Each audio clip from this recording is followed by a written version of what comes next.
여러분 안녕하십니까? 2019년 10월 10일 목요일 신문사설 비평을 시작하겠습니다. 먼저 조국 장관과 관련된 사설입니다. 조선일보는 돈 전달자는 구속, 돈 받은 조국 동생만 불구속. 무슨 이런 법이 있나?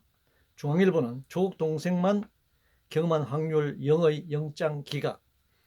동아일보는 오얏나무 아래서 갓끈 고친 여당 법원 개혁 조국 영장 개선론. 중앙일보는 최저 지지율 기록한 문 대통령 광장의 함성에 귀 기울여라. 문화일보는 조국 법무부와 코드 사법부의 수사방해 도 넘었다. 문화일보는 자칭 언론인 유시민의 조가족 불법 왜곡은 혹세무민이라는 제목의 사설을 통해서 문재인 정부와 조국에 대한 총공세를 펼치고 있습니다. 조국 동생에 대한 법원의 영장이 기각되면서 정범은 구속됐는데 주범이 장관 동생이라는 이유로 구속되지 않았다는 비난을 피하기 어렵게 됐습니다. 신사법농단이라 할 만합니다. 검찰개혁 이전에 총체적 사법개혁이 필요한 이유이기도 합니다. 검찰개혁과 사법개혁은 필요합니다. 그러나 조국과 관련된 검찰 수사 등 사법부의 판단에 대해 권력이 압력을 행사하는 모양새가 있거나 실제 그런 압력을 행사해서는 안 될 것입니다. 그렇다면 박근혜 정권 말기의 상황이 재현될 수밖에 없습니다. 이는 매우 불행한 일이라고 생각합니다. 경제와 관련해서 조선일보는 경제 튼튼 오른 방향 곧 회복이라더니 이젠 외부 탓이라는 제목의 사설에서 세계 무역 갈등 심화와 세계 경제 하강의 예를 든 정부를 비판하고 있습니다.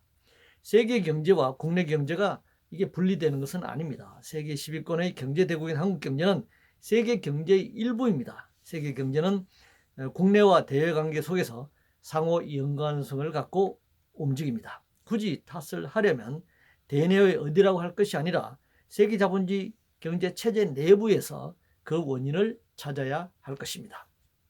기업 관련해서 동아일보는 IMF, WB, 글로벌 경기 둔화 경고, 기업 기 살리기로 위기 넘자.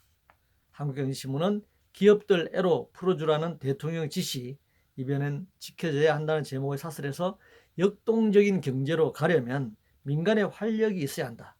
주 52시간 보안 데이트 규제 완화 지시한 문 대통령, 기업에 채운 고용 투자 족쇄 푸는 정책 대전환 시급하다, 이렇게 주장하고 있습니다. 기업이 곧 경제라는 도식에서 벗어나지 못하는 논리입니다. 말이 기업이지 자본 또는 자본가를 의미하는 것이고, 그중에서 국내에서는 재벌 대기업, 해외에서는 다국적 또는 글로벌 대기업을 말하는 것입니다. 결국 기업의 활력을 넣는다는 것은 규제를 완화하고 노동시간이 유연하게 하여 저임금, 장시간 노동체제를 강화하고 착취를 통한 이윤 극대화로 자본주의 위기를 극복한다, 그런 논리일 수밖에 없습니다. 플랫폼 사고 관련해서 조선일보는 타다 하나 해결 못하는 혁신 낙오국이라는 제목의 사설에서 렌터카를 이용한 차량 호출 서비스 타다가 현재 1,400대 수준인 차량을 내년까지 1만 대로 늘리겠다고 사업 계획을 발표했다가 정부로부터 경고를 받은 점을 부각시키고 있는데요. 세계 각국에서 플랫폼 사업으로 인한 논란이 일고 있습니다. 미국에서도 플랫폼 사업을 둘러싼 불법 여부로 규제가 시도되고 있습니다. 기존 사업자나 노동자들과의 마찰도 불가피합니다. 플랫폼을 중심으로 신산업을 무조건 혁신이라 부를 수는 없습니다. 이 플랫폼 신산업의 내 배경에는 노동자 착취와 금융 수탈이 도사리고 있다라는 점을 분명하게 인식할 필요가 있습니다.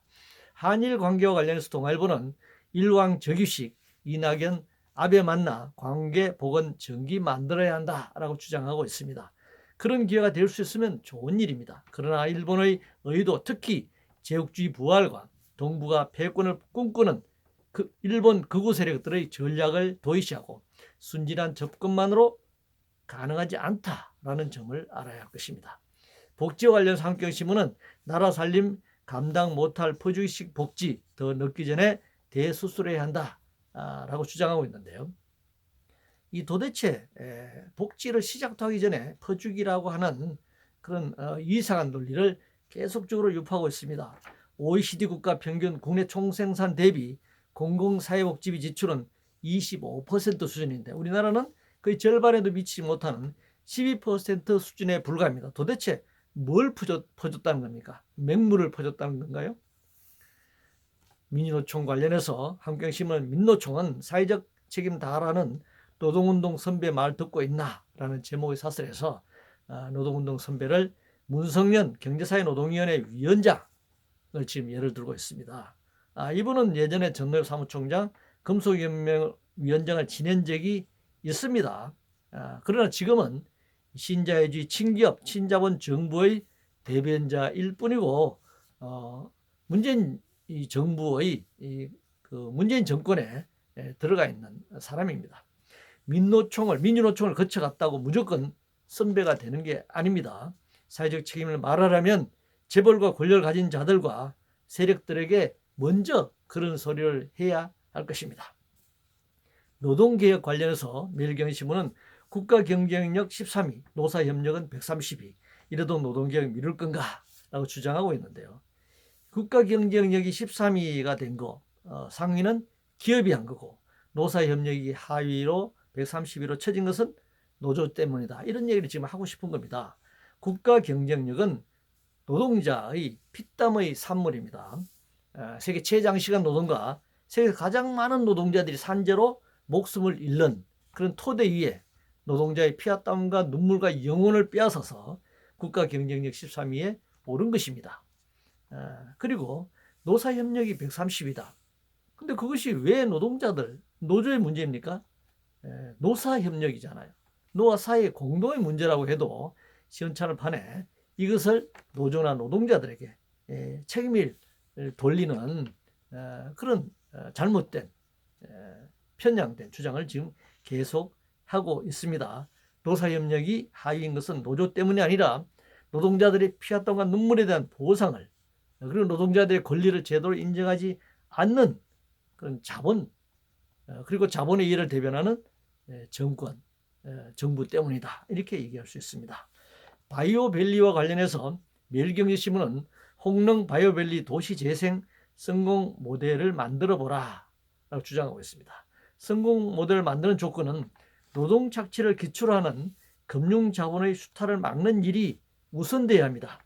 신산업으로서 바이오 산업의 공공성이 매우 중요하다라고 하는 점을 분명히 말씀드리고자 합니다.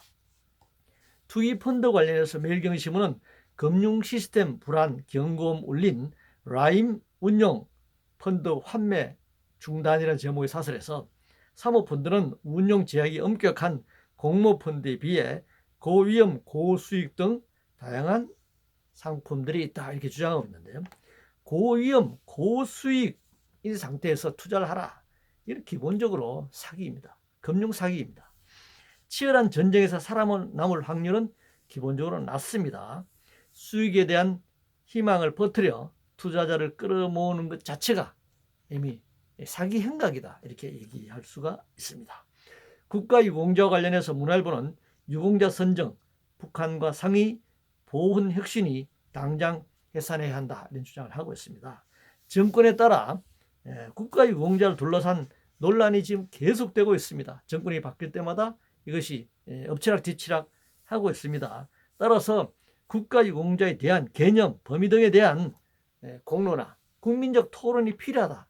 이렇게 생각합니다. 국가유공자를 정하는 것도 당장 중요할지 모르겠지만 이렇게 국가유공자에 대한 개념이 정권에 따라서 이렇게 달랐어야 도대체 국가라고 하는 것을 어떻게 해석할 것인가 하는 근본적인 문제에 봉착하게 되는 것입니다.